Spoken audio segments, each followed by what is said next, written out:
The words were a prayer choked out by desperation, a whisper meant for the uncaring gods of the greasy alleyway. "I need a husband by tomorrow." Maya leaned her head back against the cold, damp brick of the diner, the red of her work vest a slash of defiant color against the grimy backdrop. The smell of stale coffee and fried onions clung to her, a scent she was sure would never wash out. Tears mixed with the fine mist of rain on her cheeks. She thought she was alone. A final, frantic phone call with the estate lawyer had confirmed it. The clause in her grandmother's will was ironclad. To inherit the small house that was her only link to a stable past, she had to be legally married by her 25th birthday, which was tomorrow. A cruel, ridiculous joke played by a woman she had adored. A joke her predatory cousin, Marco, was waiting to cash in on. He'd be there at noon, ready to see her fail, ready to snatch the last piece of her family from her hands. She squeezed her eyes shut, the pressure behind them unbearable. It was impossible. A hopeless, frantic, final plea to an empty night. She was wrong.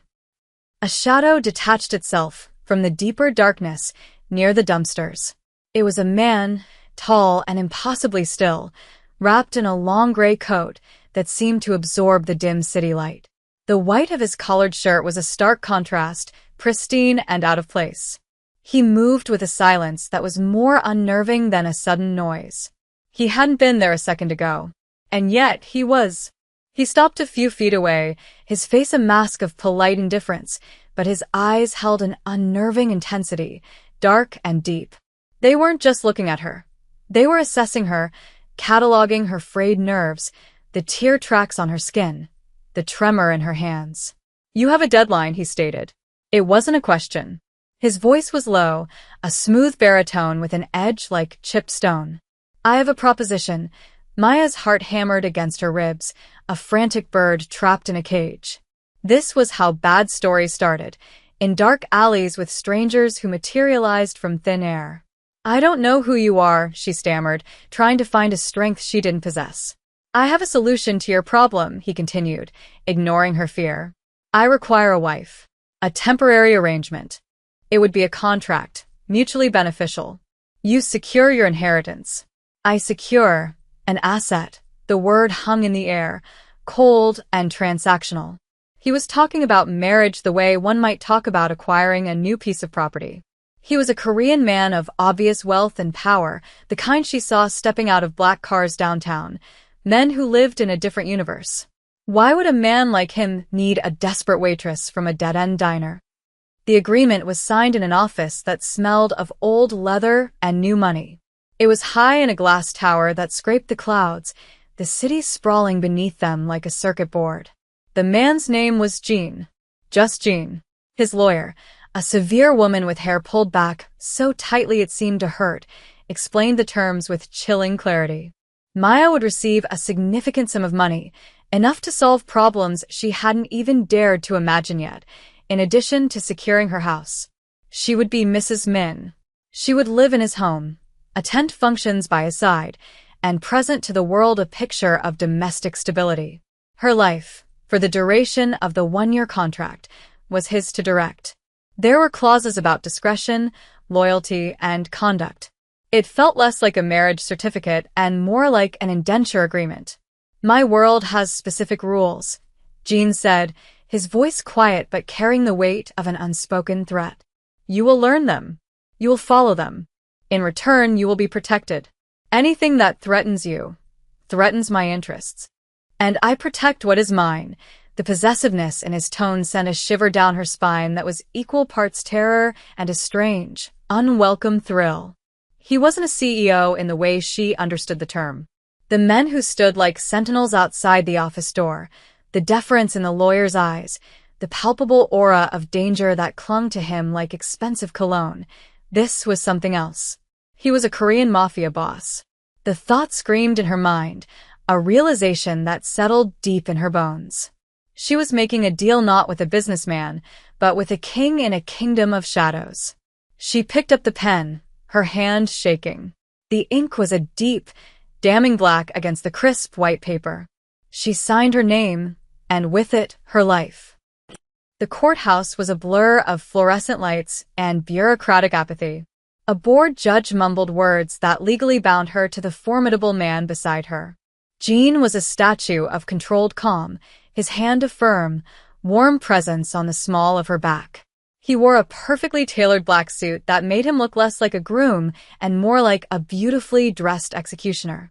There was no joy, no ceremony, just the cold finality of a transaction completed. But the deal wasn't over. It had just begun. "We have an engagement this evening," he informed her in the back of a silent, gliding town car. "A charity gala. Many of my associates will be there. You will be introduced, my first public test," she thought, a knot of dread tightening in her stomach. A gatekeeper, a young man with sharp eyes, met them at a luxury boutique, where racks of gowns awaited. Jean gestured vaguely. "Choose one." Maya, who had spent her life in polyester uniforms and second-hand jeans, felt adrift in a sea of silk and satin. She chose a simple, elegant navy dress, something that felt like armor. When she emerged from the dressing room, Jin's eyes swept over her, a flicker of something unreadable in their depths. "Acceptable," he murmured, though the way his gaze lingered felt like something more. At the gala, the air was thick with the scent of expensive perfume and quiet power. Jewels glittered at throats and wrists. Men in tailored suits spoke in low tones, their smiles rarely reaching their eyes. It was a room full of sharks, and she was the new, unfamiliar bait. Then she saw him. Marco. Her cousin was schmoozing with a portly man, a champagne flute in his hand, a smug grin plastered on his face. When his eyes found her, they widened in shock, then narrowed with venomous disbelief. He excused himself and stalked toward them, his confidence a cheap imitation of the lethal grace Jean possessed. Well, Maya," he sneered, his gaze flicking dismissively over her. "Playing dress-up? What is this?" Jin's hand tightened on her back, a silent command. "Perform." Maya lifted her chin, channeling a confidence she didn't feel. "Marco, I'd like you to meet my husband, Jean Min." She held up her left hand, where a heavy, impossibly large diamond now sat.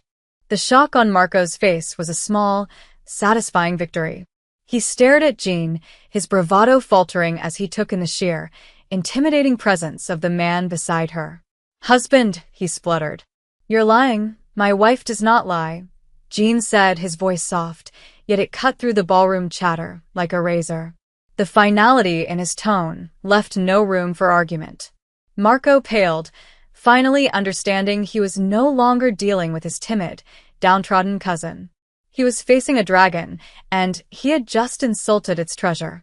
The test was passed, but the war had just been declared. The danger became real 2 days later. Marco wasn't just a greedy fool, he was a reckless one. He must have done some digging, pulled some strings, and found nothing on Jean Min through conventional channels. The absence of information was, to a man like Marco, proof of fraud, not a warning of immense power. Maya was leaving a small cafe near the penthouse Jean called home, a place he had deemed secure, when a heavy-set man blocked her path. He wasn't physically imposing in the way Jin's guards were, but there was a wiry desperation in his eyes. "Marco sent me," he grunted, grabbing her arm. "He wants a little chat." "Wants to know what kind of game you're playing with his family's money." Fear, cold and sharp, pierced through Maya. This was it. The consequence. The reality of the world she had stepped into. She tried to pull away, but his grip was like iron. "Let go of me," she said, her voice trembling. He laughed, a harsh, ugly sound. "Not until we have our talk." Suddenly, a black car screeched to a halt beside them. Before the man could react, 2 of Jin's guards were out of the car, moving with a fluid, terrifying efficiency. They didn't speak. One simply grabbed the man's wrist, applying pressure until he cried out and released Maya. The other guard stood between her and the threat, a silent, immovable wall. Jean emerged from the car, his face a thunderous mask of cold fury. He didn't raise his voice. He didn't have to. The temperature on the street seemed to drop by 20 degrees. He walked slowly toward the man, who was now pale and sweating, held fast by the guard. Jean stopped directly in front of him, his dark eyes boring into the man's soul. "You touch my wife," he said, the words precise and deadly. He lifted a hand and adjusted his own cufflink, a small, deliberate movement that was more menacing than any overt threat. "You made two mistakes. The first was accepting a job from a fool. The second," he paused, his gaze flicking to Maya for a split second, "was believing you would be allowed to carry it out." He nodded once to his men. They bundled the man into a second car that had appeared as if from nowhere and vanished into traffic. Jean turned to Maya, his expression unreadable but for the lingering storm in his eyes. He gently took her arm, his touch surprisingly soft as his thumb brushed over the red marks left by the other man's grip. "This will not happen again," he vowed. It wasn't a comfort, it was a promise of brutal retribution. That night, she learned from a hushed conversation, she overheard that Marco's messenger had been deposited on his doorstep, broken and terrified, with a simple message: "Stay away." The danger was real, but so was the protection. She had traded one cage for another, but this one, for all its terror, had bars of steel. The incident was a turning point. Jean realized that protecting Maya wasn't enough. She had to be able to protect herself, or at least project an aura of untouchability.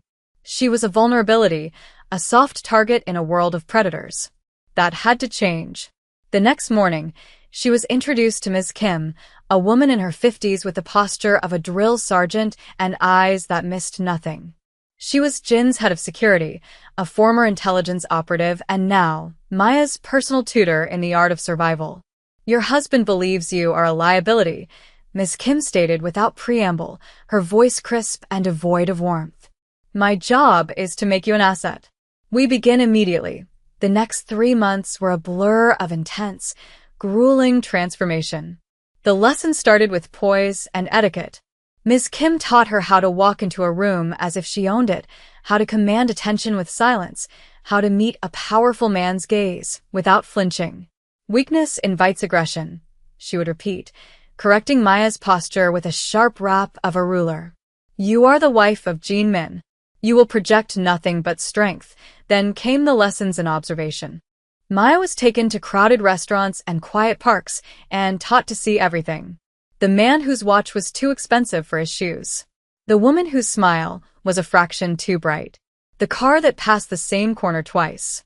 She learned to memorize faces, license plates, and conversations overheard in passing. Her mind, once cluttered with worries about bills and tips, became a sharp, analytical tool.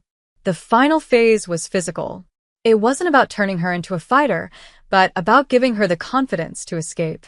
She learned basic self-defense, how to break a grip, where to strike for maximum effect, how to use an opponent's momentum against them.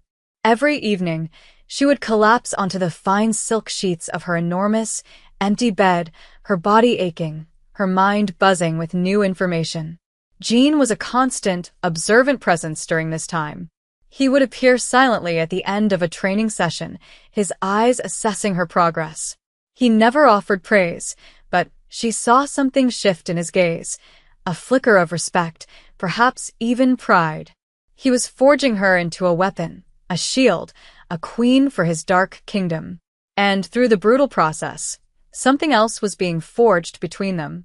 A bond built not on romance, but on shared purpose and mutual survival. She was becoming more than just a name on a contract. She was becoming his partner.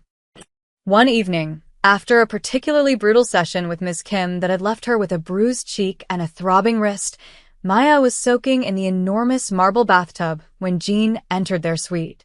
He rarely came into her section of the vast, minimalist space, respecting an unspoken boundary. But tonight was different. He carried a small, ornate wooden box. He didn't speak, simply knelt by the side of the tub and took out a jar of dark, fragrant salve. "This will help with the bruising," he said, his voice softer than she had ever heard it. He gestured for her hand. Hesitantly, she lifted her wrist from the warm water. His touch was incredibly gentle as he massaged the ointment into her skin.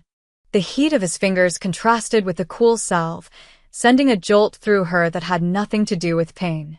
They were silent for a long moment, the only sound the soft dripping of water. "Why are you doing this?" she finally whispered, looking at his bowed head, the way his dark hair fell over his forehead. He looked up, his eyes meeting hers. For the first time, the mask of the formidable Mafia boss was gone. She saw a flicker of something else, something weary and vulnerable. "In my world," he began, his voice a low murmur, "everything is a transaction. Loyalty is bought. Fear is a currency. Trust is a weakness to be exploited." He paused, his thumb tracing a slow circle on her pulse point. "You are a transaction. But you are not weak. And you have not exploited anything.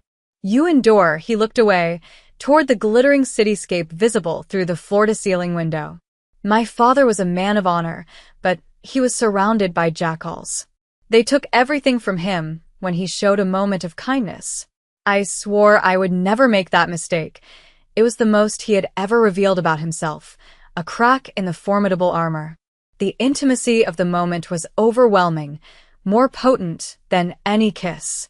He was the most dangerous man she had ever met, and yet, in that quiet bathroom, he felt like the only safe harbor in the world. He finished tending to her wrist and stood up, his professional mask sliding back into place, but not before she saw the conflict in his eyes. The contract was a simple piece of paper. The feelings growing between them were a complicated, dangerous web. The deal was no longer just a deal. It was becoming real. The shift in their dynamic sharpened Maya's senses. She was no longer just a passenger in Jin's world. She was an active participant, and her training had taught her to look for the cracks in the facade. She started noticing small things. Marco, at the few family events she was forced to attend, was no longer just smug. He was nervous, his eyes constantly darting around. He was taking hushed phone calls, his face pale and sweaty. He was spending money he didn't have, flashing a new watch, driving a new car. It didn't add up. Using the observational skills Ms. Kim had drilled into her, Maya started to piece it together. She paid attention to the names Marco accidentally let slip, names she cross-referenced with the files she knew Jean kept in a study, a room she was forbidden from entering. One night, fueled by a gut feeling she couldn't ignore, she picked the lock. It was a simple trick Ms. Kim had taught her, intended for escape, but now used for infiltration. Inside, the room was a fortress of information. She found the file on a rival organization, a brutal faction known for their recklessness. And there it was, a sub-file on their recent financial dealings, detailing large, untraceable payments to several shell corporations. On a hunch, she searched for the account numbers Marco had once boasted about in a loud phone call. They matched. Marco wasn't just in debt. He was on the payroll of Jin's most dangerous enemy. He was a traitor. The full picture slammed into her with the force of a physical blow.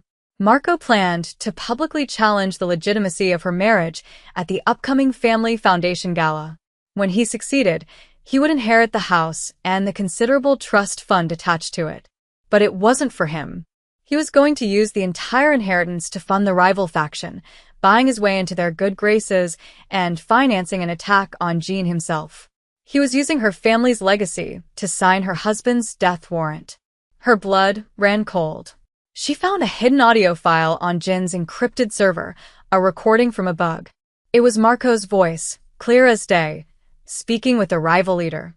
"The inheritance will be mine after the gala," he was saying. "And then, your problem with Jean Min will be solved." Permanently, this was it. The ultimate betrayal. The public showdown was no longer about a house. It was about life and death. Maya copied the file onto a hidden drive. Her hands were steady, her mind clear. The fear was gone, replaced by a cold, righteous fury.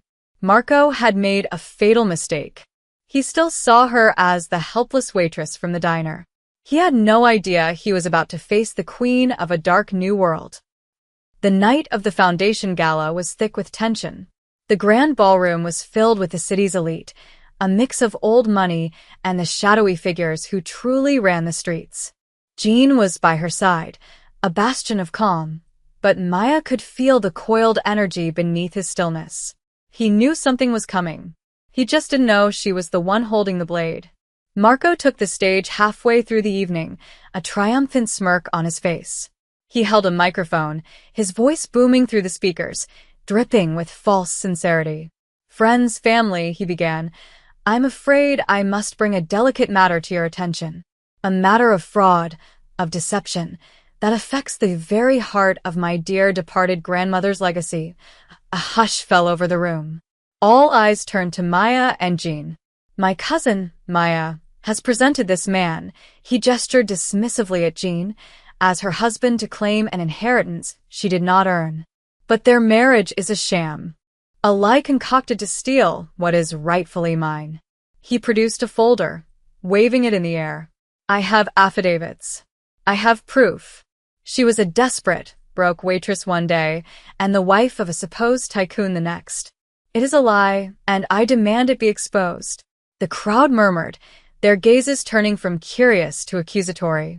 This was the moment Marco had planned, the public humiliation that would destroy her credibility and deliver him his prize. Jin's hand rested on her back, a silent offer of protection, of retreat. But Maya gently stepped away from him, moving toward the stage. She looked not at Marco, but at the assembled guests, her expression calm and resolute. "He's right about one thing," she said, her voice clear and steady, amplified by a microphone a stagehand gave her. "I was a desperate waitress. I was alone, and I was in trouble." She paused, letting the admission hang in the air. "But he is wrong about the rest." She turned her cool gaze on Marco, whose smug expression began to falter. "My marriage is very real." But Marco isn't interested in the truth. He's interested in money. Specifically, my grandmother's money. And he needs it badly from a small clutch purse. She produced a single USB drive. She handed it to the audiovisual technician. "Please play the audio file labeled Betrayal." A moment of confusion, and then Marco's voice filled the silent ballroom, panicked and greedy. "The inheritance will be mine after the gala.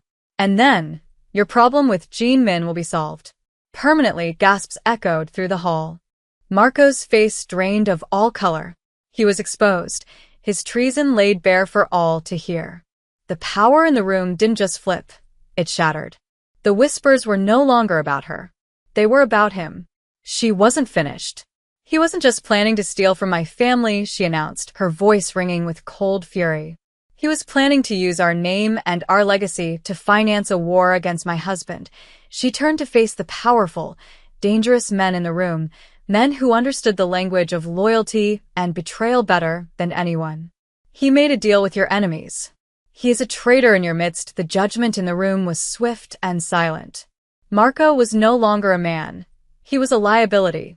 He stumbled backward, his eyes wide with terror, as two of Jin's men moved toward the stage with grim purpose. Maya looked at Jean. The surprise, the shock, and the overwhelming pride in his eyes were her true victory.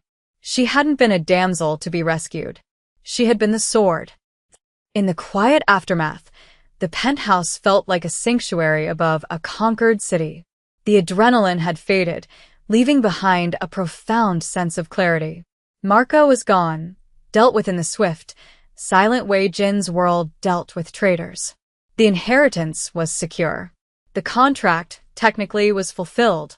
Maya stood by the vast window, watching the distant lights, feeling the weight of the last few months settle on her. She could leave now. She could take the money, the house, and walk back into her old life, forever changed but free. The thought held no appeal. Her old life felt like a photograph of a stranger. This world of danger and shadows, with him at its center, was now the only one that felt real. Jean came to stand beside her, the scent of his cologne a familiar comfort.